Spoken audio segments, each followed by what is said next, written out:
આજે આટલી મોટી સંખ્યામાં લોકોની હાજરી એ ખૂબ જ ખુશીની વાત છે. સન્માનીય શિક્ષક મંડળ, વડીલો, હોદ્દેદારો, મહેમાનો, વાલીઓ અને મારા લાડકા લાડકવાયા અને લોક લાડીલા બાળકો, દીકરા દીકરીઓ અને મારા મિત્રો, આજની આ ખુશીના પ્રસંગમાં મને જે બોલવાની તક મળી છે એ બદલ હું આજે તમારી સામે ખુશી વ્યક્ત કરું છું. આજે આપણે આપણા દેશ ભારતનો 79મો સ્વતંત્ર દિવસ ઉજવી રહ્યા છીએ.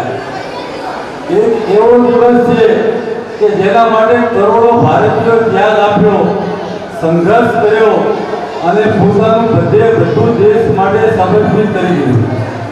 આવો પવિત્ર અવસર મળે ત્યારે એક જ વિચાર આવે કે આઝાદી એ મળેલી નથી પણ કમાયેલી છે. ભારતની આઝાદીનું અવલોકન 15મી ઓગસ્ટ 1947 જે દિવસે બ્રિટિશ રાજમાંથી આપણને મુક્તિ મળી એ દિવસ માત્ર ઐતિહાસિક ન હતો, એ દિવસ એક જન્મ બદલનાર સંકલ્પ હતો.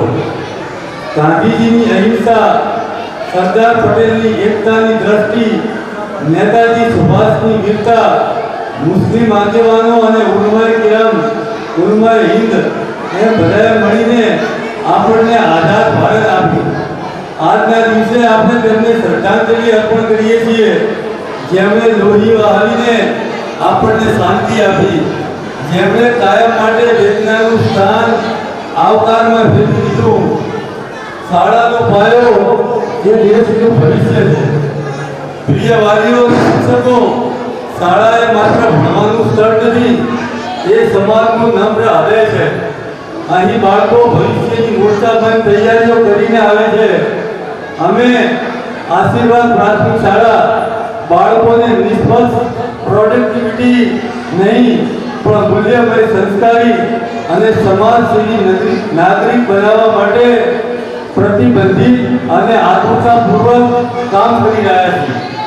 શિક્ષકો જે આપણા પરિશ્રમ આજે આશીર્વાદ શાળામાં ઉત્તરોત્તર પ્રગતિ કરી રહ્યા છે. તમારા સંસ્કાર અને પ્રેમથી બાળકો માં પ્રેમ ભારત જન્મે છે. લાડકા બાળકો, આઝાદી એ ભારત તિરંગો ફરકાવવાનો નહીં પણ એ તીરથી મોટું છે જે આપણને સાચું જ્ઞાન અને દેશભક્તિ શીખવે છે. તમારું ભવિષ્ય એ ભારતનું ભવિષ્ય છે. તમે એના માટે ઘડાઈ રહ્યા છો. દૈનિક ભણતર સાથે સાથે પોતાની અંદર પ્રેમ, શિસ્ત, કૃતજ્ઞતા અને આત્મવિશ્વાસને હંમેશા વિકસાવતા રહો. એક નાનકડી આજે તમે બધા મારી સામે પ્રતિજ્ઞા લો કે હું દેશના નિયમોનું પાલન કરીશ, હું પર્યાવરણ બચાવવાને મહત્વ આપીશ, હું કોઈ ભેદભાવ નહીં રાખું, હું જ્યારે પણ દેશ માટે જરૂર પડશે ત્યારે હંમેશા તૈયાર રહીશ. આઝાદ ભારતના પથ પર આજે આપણે બધા ડિજિટલ ઇન્ડિયામાં આવી ગયા છીએ. આજે ભારત વિશ્વમાં શ્રેષ્ઠ દેશ બનવા તરફ, મહાશક્તિ બનવા તરફ આગળ વધી રહ્યો છે. વિજ્ઞાન, ટેકનોલોજી, કૃષિ, રમતગમત, સેના, શિક્ષણ દરેક ક્ષેત્રમાં આપણે રોજે રોજ નવો ઇતિહાસ લખી રહ્યા છીએ. પણ સાચું ભારત તો ત્યારે બને જ્યારે દરેક બાળક શિક્ષિત બને, દરેક યુવાન નશા મુક્ત બને, દરેક નાગરિક પોતાની ફરજ નિભાવે. અંતમાં ચાલો આજે આપણે તિરંગા હેઠળ એક સંકલ્પ લઈએ. મારા હૃદયમાં દેશ છે, મારા જીવનમાં કાયદો છે અને મારા કામમાં ઈમાનદારી છે. આવો આપણે સૌ સાથે મળીને સંસ્કારવાન, શક્તિશાળી, એકતાભર્યું વાતાવરણ ઊભું કરી અને ભારતને મહાશક્તિ તરફ લઈએ.